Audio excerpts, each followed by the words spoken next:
নমস্কার বন্ধুরা, রিভার্স ডিমে সকলকে স্বাগত। তোমরা সবাই কেমন আছো? আমি তোমাদের আশীর্বাদ খুবই ভালো আছি। তো সকালবেলা মুখ টুখ ধুয়ে তো আসলাম এই যে ব্যালকনিতে। ব্যালকনি অনেকদিন পরিষ্কার করা হয় না, কী অবস্থা! এখন পাখির খাবারগুলো দিয়েছি, সেই খাবারগুলো নিচে ছিটায় ফেলায় কি মানে বিচ্ছিরি অবস্থা করছে। এগুলো সব পরিষ্কার করতে হবে, কিন্তু লাস্ট পর্যন্ত পরিষ্কার করতে পারি নাই, কারণ ওর কাজ ছিল। তো ওগুলার পরিষ্কার করার জন্য শরীরটাও খারাপ লাগতেছিল। তারপরে চলে আসলাম বিছানা করার জন্য। বিছানাটা গুছিয়ে নেবে, এরই মধ্যে আবার মেয়ে চলে আসলো আ প্রাইভেট থেকে। চলে আসবে, তো ওকে এবার খুলতে গেলাম। তো আর ওর কাপড়-চোপড়গুলো আছে, ওগুলো সব ওই পাশে দেখতেছে, ওগুলো সব কাচতে হবে। মেয়েকে খুলে দিলাম। তো এই যে মেয়ে একটু পুরি খেতে চেয়েছিল, সে পুরি নিয়ে আসলো আর নিয়ে আসছে। ময়দা ছিল না, তো ময়দা নিয়ে আসছে আর ডিম নিয়ে আসছে, সরিষার তেল। একটা ডিম ফেটে গিয়েছে, আর তেলটা দেখো আমি আগের যে তেল ছিল সেটা বের করে নিচ্ছি পূজার ওখান থেকে। আর নতুন যে বোতলটা, তেলের বোতলটা, সেটা এখানে দিয়ে দিচ্ছি ওটাতে, কারণ তেল দেওয়াই লাগতো। তো এই কাজগুলো দেখি আমার মা করতো, তো সে দেখেই আমি এবার করলাম। তো যাই হোক, এই ভাঙা ডিম ছিল, সেটা ভেবেছিলাম মাথায় দেবো, আর এই ডিমগুলো পরিষ্কার করে নিচ্ছি। যেহেতু একটা ডিম ফেটে গিয়েছে, আর সেই কারণে সবগুলো ডিমই কেমন মানে ময়লা তো আছে, এবং ডিম সাথে রয়েছে, গন্ধ হয়ে যাবে ফ্রিজে রাখলে। সেই কারণে সুন্দর করে আরও ভালো করে পরিষ্কার নিচ্ছি, প্রত্যেকটা ঘষে নিচ্ছি। নিয়ে তারপরে আর কি ওই ডিমটা যেটা ভাঙা ছিল সেটা মাথায় তো আর দিতে পারলাম না, কারণ ওই যে দেখো মেয়ে হচ্ছে পুরি নিয়ে এসছে, সেই পুরিটা হলে খাবে, আর পরে তো খেতে পারলো না, আমার জন্য একটা রাখলো, আমিও একটু খাইলাম। তো দেখো বিছানা কিন্তু গোছানো কমপ্লিট। মেয়ের ঘরের বিছানা কমপ্লিট হয়েছে, আর মেয়ের ঘর থেকে যে ব্ল্যাঙ্কেট ওটা একটু কমফোর্টার একটু রোদে দিয়েছি। এখানে একটু হালকা হালকা রোদ আসে, তো পিছনে নিচের দিকে নামিয়ে দিলাম। তো একটু শীতের দিনে তো রোদে কাপড় একটু কম্বল রোদে দিলে তো ভালো লাগে। ড্রেসিং টেবিলের অবস্থা অনেক খারাপ, আবার কারণ ১ দিন ২ দিন পর পরে এরকম যা তা অবস্থা হয়ে যায়। পরিষ্কার তো, আর পুরো বাসাতে আমার অনেক কাপড় চোপড় ছড়ানো ছিটানো আছে। আর মেয়ের ঘরে বিছানাও কমপ্লিট, মানে সব বিছানা টিছানা কমপ্লিট করা শেষ হয়ে গেছে। মেয়ের পড়ার টেবিলটাও গুছিয়ে দিলাম। আর টেবিল তো ওর গোছানো কখনো থাকে না, যতবারই গুছিয়ে দিই ততবারই নোংরা হয়। পূজা তো এখনো করা হয় নাই, পূজাটা করবো, আর এপাশে রান্না করতে আসলাম। তো আজকে ভাবতেছি একটু ফ্রাইড রাইস রান্না করব। তো এখন একটু পোলাওর চাল নিলাম, আর আলু সবজিগুলো ভেজে নিচ্ছি। আর এই পাশে দেখো আমি পাকোড়াও করে নিয়েছি। আর এই হচ্ছে আমাদের দুপুরের খাবার, ডিম দিয়েই করব, কিন্তু আজকের এই মানে ফ্রাইড রাইসটা খাবো কিন্তু ডিম দিয়ে। ডিমের তরকারি, বেগুন ভাজি, মানে বেগুন ভাজি না, বেগুনি, আর হচ্ছে কি বলে, সালাদ, আর ফ্রাইড রাইস তো করেছি। তারপর তোমার দাদা খেতে দিলাম, আর আমি তারপর খাওয়া-দাওয়া শেষ করে আমিও খাওয়া-দাওয়া করে নিলাম। তারপরে আসলাম রান্নাঘর পরিষ্কার করার জন্য। তো সব এটা রেখেছি মাথায় দেওয়ার জন্য। মাথার সঙ্গে হেনা ব্যাগ করতে হবে। তো সে কারণে লেখার জাল দিচ্ছি। আর এপাশে কিন্তু আমার পূজাটাও মেয়েই পূজা করেছে। আজকে আমি কোনো বেলায় পূজা করতে পারি না, কারণ আমি আজকে স্নানই করতে পারি না, শরীরটা এত খারাপ লাগতেছিল। তো সন্ধ্যাবেলা সন্ধ্যা পূজা দিয়ে দিল, মানে গোছায় রাখলাম। মেয়ে এখন পূজা দিবে, আর তোমার দাদা তো আজকে যাবে ঢাকা। সে কারণে আমি ব্যাগটা একটু গুছিয়ে দিচ্ছি, একটা চাদর দিয়ে দিচ্ছি, কারণ ট্রেনের মধ্যে ঠান্ডা লাগবে। আর খাবারও কিছু করে দিব।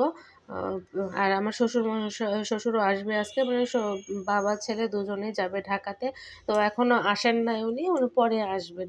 তো আমার রান্নাঘরে দেখো আমি রুটি করার জন্য আবার একটু কড়াইতে জল দিয়ে দিলাম। একটু রুটি বানাবো আর সুজি করে দেব। তো আর নিয়ে আসছে, সুজি ছিল না বাসায়, সুজি দুধ কিছুই ছিল না। নিয়ে আসছে সেটাই, যে দেখো এখন সুজিটা একটু আমি ১ম এ ভেজে নিচ্ছি। নে আর তারপরে আরকি দুধ দিয়ে আরকি সুজিটা করে নেব। তো কিছুক্ষণ ভালো করে ভেজে নিলে, আমি বারংবার অবশ্য ঘিতে ভাজি। ঘিতে ভাজলে সুজিটা টেস্টি হয়, কিন্তু তোমাদের দাদা তো ঘি খেতে পছন্দ করে না। আর ওভাবে খাওয়াও যাবে না, সে কারণে ঘি দিয়ে ভাজি নাই, সরিষার তেল দিয়েই ভেজেছি। তো তারপরে এই যে দেখো আমি একটু ঘন ঘনই করতেছি, বরফি আকারে করবো আরকি। তো সেই কারণে একটু ঘনই করব। কারণ তাছাড়া তো নিয়ে যাওয়া কষ্ট হয়ে যাবে।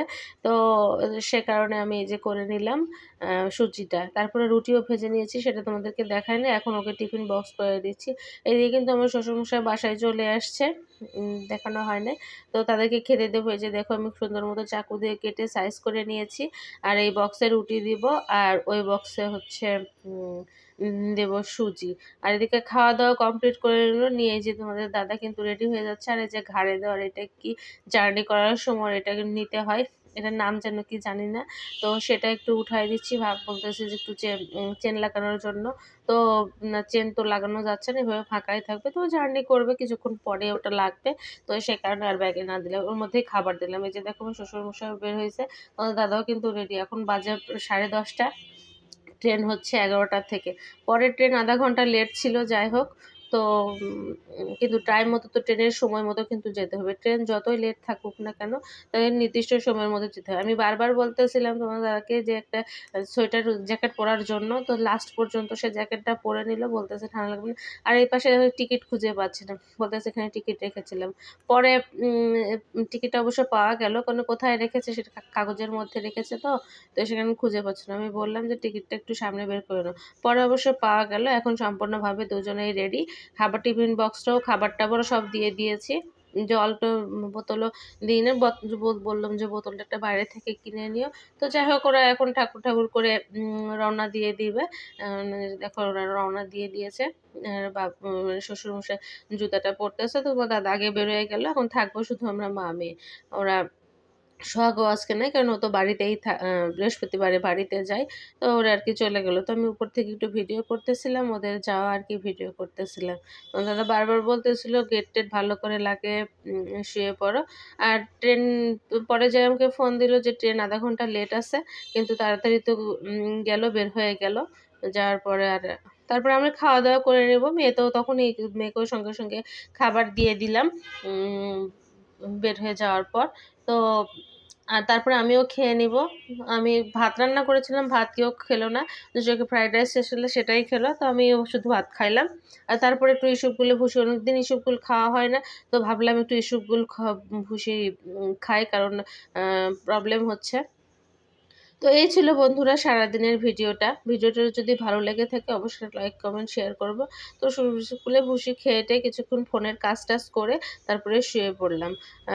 তো ছোট্ট একটু ভিডিওটা যদি ভালো লেগে থাকে অবশ্যই একটা লাইক কমেন্ট করো। আর ভিডিওটা পুরোপুরি দেখার আমন্ত্রণ জানাচ্ছি। আর ভিডিওতে কোথায় কি ভুল ত্রুটি আছে অবশ্যই ক্ষমা সুন্দর দৃষ্টিতে দেখবা। আর সবাই আমার জন্য আশীর্বাদ করবা, আর সবাই সুস্থ থাকো, ভালো থাকো।